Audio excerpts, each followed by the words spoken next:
4 నెలలు నిండింది, 5వ నెల పడ్డం. మరి ఏమైందా రేవంత్ రెడ్డి గారు? రుణమాఫీ అంటే పేగులు కత్తిరిస్తా మెడలు వేసుకుంటా అంటాడు.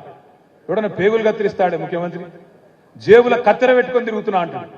జేబుల కత్తెరలు పెట్టుకుని ఎవడు తిరుగుతాడు? ఎవరు తిరుగుతారు? జేబు దొంగలు తిరుగుతారు. జేబుల కత్తెర పెట్టుకొని తిరుగుతాడు ఎవడన్నా ముఖ్యమంత్రి? దబ్బన జర్ర అటు ఇటు అయిందనుకో కత్తెర ఏమవుతుంది? జేబుల ఆగం అవుతుంది. అన్ని గలీజు మాటలు. ఒక్కటన్నా సక్కటి మాట వస్తుంది ఆయన నోట్లోకి వెళ్ళి? ఏం మాట్లాడతాడే?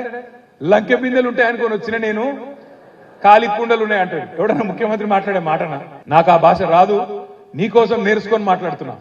రేవంత్ రెడ్డి గారు మొగోనివైతే ఇచ్చిన మాట ప్రకారం 2 లక్షల రుణం మాఫీ చేసి ఓటు అడుగు. కేసీఆర్ మొత్తం ఖజానా ఖాళీ చేసిపోయిందని చెప్పి తప్పించుకుంటా అని చెప్పి రేవంత్ రెడ్డి గారు అన్ని పథకాలకు మంగళం పాడతాడు. దయచేసి యాద పెట్టుకోండి. ఇది 10 మందికి చెప్పండి.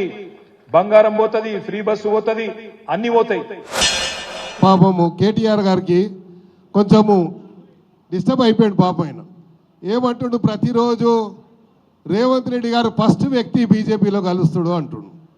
కొంచెమన్నా బుద్ధి ఉండా, లేకుంటే నాలెడ్జ్ ఉండి మాట్లాడుతుండ్రా, లేకపోతే టోటల్గా మైండ్ అప్సెట్ అయి మాట్లాడుతుండ? నాకు అర్థమవుతలేదు. ఎక్కడ లాజిక్ మిస్ అవుతుండో అర్థమవుతలేదు. కామన్ సెన్స్ ఉండి మాట్లాడుతుండా, కామన్ సెన్స్ లేక మాట్లాడుతుండ? నాకైతే అర్థమవుతలేదు. కాకపోతే ఏంటంటే ఆయనకు ప్రభుత్వం పోయిన దానికంటే రేవంత్ రెడ్డి ముఖ్యమంత్రి అయిందే పెద్ద బాధ ఉన్నట్టుంది ఆయనకు. ఎందుకంటే రేవంత్ రెడ్డి అట్లా కాదు కదా.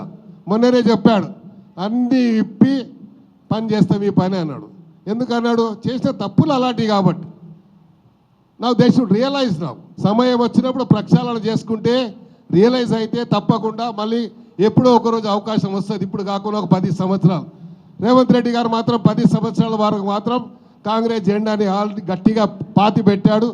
అది ఎవడు కూడా పీకలేడు, ఎవరితో సాధ్యం కూడా కాదు.